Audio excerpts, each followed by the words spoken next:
Maria, hey, congratulations on this film, Your Color. It's already out, right? Yes, it is. Yeah. It's out on Amazon Prime and Google Play. Yeah. Well, that's pretty exciting. Thank you so much. Yeah, it is. A little exhausting too, because it's just been out and yeah, a lot of issues we had to deal with the last days. I I do have an interesting question because you're Filipino, right? Yeah. Yes, I am. So how did you end up doing a film that's German? Yeah, it's quite an interesting story, actually. I started writing this feature back when I was still living in the Philippines. I think it just a concept started there, and then it eventually developed further when I moved to New York in my 20s. I was born and raised in the Philippines, and then I immigrated to New York. And at that time, while I was writing, it's about kind of trying to escape my problems and thinking that going to another place was the solution to things. And so like yeah, I moved to New York and completed this project. And once I did, it was in English. Yeah, it's a long story, sorry. And yeah, I just decided to go a step further because it's about person trying to escape where they're from to go to another country to find solutions. And so I was like, okay, let's take it a step further and just go to, you know just do it in another country again, and make it just as relevant. Yeah. I feel like that's like your story of trying to escape things, and you just keep on going to another country. I think so. I think, yeah, that could be a pattern. Yeah.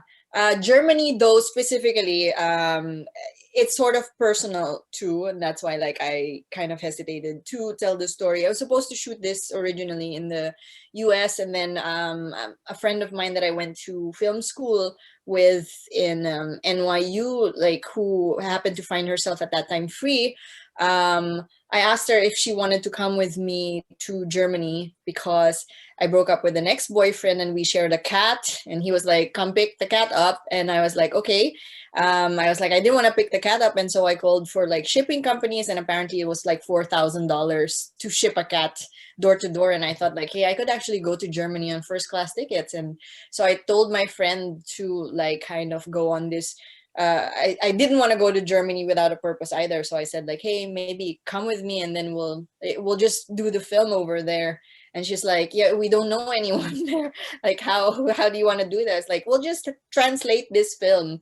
Um, yeah, and that's what happened. So so now I see where the start is in Germany, but how did you end up in Barcelona?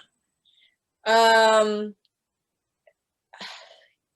You yeah, that you just chose a beautiful city and say, Barcelona is a good place to film. Yeah, I've never been there actually, and so, but like I thought, which beautiful city could these two people from like a super cold small German town where would they want to go to? And yeah, Barcelona kind of popped in my head, and when we actually went there to shoot the film, which was the first time I was there, I was like, okay, I think I made the right decision. It really does look like where people would go to. That's a that's interesting, is because for one thing, that I guess, being raised in the Philippines is one thing, and then later on being in the United States, but then you filmed Your Color in Germany and Barcelona. As a director, isn't that just throwing extra challenges towards yourself? Like you didn't want to keep it simple. Um, uh, I asked myself that. um, uh, but somehow I went into filmmaking because I wanted to somehow prove that despite all our differences, we are essentially the same. And so, even though it added more challenges, it kind of supported that objective of mine that it doesn't matter, where I shoot it, even if I translate it, like it would, if it resonates with people, anywhere, then I would have done my purpose in like proving this kind of belief of mine that kind of ties us all together. How did you handle the culture culture, the film culture, because from my understanding, your film culture is a lot different from American film culture, and that's also a lot different from Asian film culture in terms of production wise, with the crew and production. Yeah, this is my first actually foray into filmmaking, first international. It's my debut film, but my co-producer Chloe Ryzen, who's like from here, has worked in a lot of feature projects, like Hollywood projects as well. And she did mention that there's a big difference between like kind of production and for example like in America, I think the time where you could shoot is like around 8 hours, or like it could extend. But in Europe, in Germany, and particularly, it was strictly 8 hours. So that proved to be an extra challenge since we only had 14 days to shoot the project, and to have only 8 hours to shoot it was just it was just one challenge on top of the other. Wow. Well, let's talk about the story. You basically had two main characters who are flawed. What important subjects that you really did want to touch upon? Because I saw a few things, because you basically touch upon like privilege, class issues, race, drugs, a lot of different issues, all into one. Why did you want to basically take this approach? I it wasn't I think it was this film is a very personal one. It's more or less about me. I mean, it was like it kind of had me when I was writing it, like me moving from the Philippines, like having that experience as an immigrant and then translating it to the life of Albert. So what I'm just saying is there was no specific like like intention to for it to be socio political. It just turned out that way. Yeah, but yeah. Then then let me ask you this, because this film was so personal for you. Are you more like Karl, or are you more like Albert? I would say I would be more like Albert. Yeah, I would say I think it's a little bit of both. Like if they would have any conversation between both of them, I think like some of those thoughts that they share are also thoughts that come from me. But I think mostly, yeah, it would be that. Yeah, Yeah, I love the story because one comes from more of a privileged background, and the other one yeah, was actually struggling and trying to be free spirited. I yeah. I was actually curious when you actually wrote the story for Karl. Why can't Karl just admit that he admit his love? I mean, it sounded so simple. Um, um, I think he did admit that he loved Albert. What exactly did you mean by that, though? The girl, Oh, the girl. yeah, Um, because she kept on trying to love him and all this kind of stuff, and it seems like he just kind of wants to do more. You know what I mean? yeah, I think he did love her, but then at the same time, I think there's also a point in our lives when we don't really know what we want, and I think he just wasn't ready, and that's yeah, he he had like a difficulty to commit at that time. Going back to your other question, sorry, it's like just a lot of things going on in my mind. But yeah, I think there was an intention though to write about flawed characters. Yeah, because I think that um, that's, I mean, that's anyway like a reflection of the human beings, that we are flawed and we are complex. And I kind of wanted to write about like these kind of um like people, just to show how, like the intention to want to understand them instead of like instead of judging them, just like kind of, yeah, that's how we are, we do questionable things. And I just wanted to um approach it in such a way of like not really necessarily taking a moral stand, Mhm. but just showing reality as it is. No, I like the grounded feel with it. Let's touch upon the cinematography, because you went with regular shots, but you also went with sort of like camera, the regular handheld camera shots. Is that what you did for the film, or you basically simulated that? No, the handheld cameras, yeah, they were uh yeah, they were planned, and the idea with the cinematography and the color was that it would match the emotional journey of the characters. Like, for example, when we did when we did the shots in Germany, like the movements of the camera were more limited and stable and more close-ups, and it was more monochromatic to give the feeling of claustrophobia that these characters felt. And like we made this creative decision as well, that once we moved to Barcelona, that camera movement would be more expansive, and there would be more movement, and there would be more color. And every time these characters would encounter situations where it made them feel as if like they were going back to how they were, like those elements would come back, like the colors would suddenly mute, and the camera movements will also be more would lack movement. So yeah. With a 14-day shoot, did you have to shoot a lot of things out of sequence? Did you basically like divide Germany and then divide it into Barcelona? Is that what you did? Yeah, we shot in 2 weeks, but most of it happened in Germany. Actually, we rented a house, and that's where all the interior happened. So all the shots that were also in Barcelona, the story that took place in Barcelona was taking place in that house. So on the top floor, it was it was Karl's room in the attic, like where he grew up in, and then on the floor below that, that was where Julio and Albert's room were, and then below that was also like the room of Albert, and then the basement we converted that to a club, and then yeah, and then there was also like a kind of a patio, and that's where the Barcelona garden party happened. And yeah, in the basement as well, there's a dream sequence with the shooting range, and that's where we also kind of yeah, that's where we set that up too. So of course we were trying to be resourceful given like the limitations that we had. Wow, that's quite movie magic for you, especially for you making this your debut feature film. Yeah, yeah, yeah.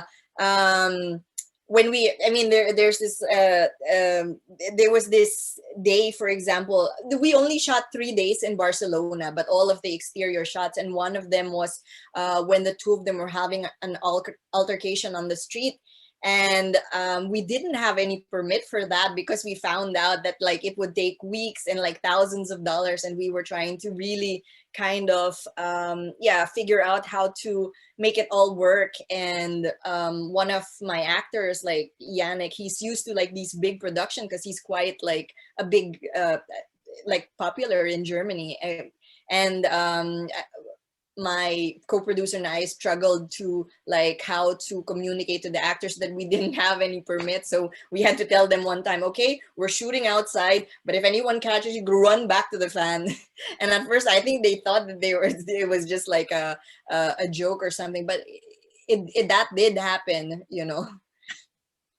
that is that is pretty funny. Since you brought them up, talk about Yannick and Niambi, why they are perfect for the roles.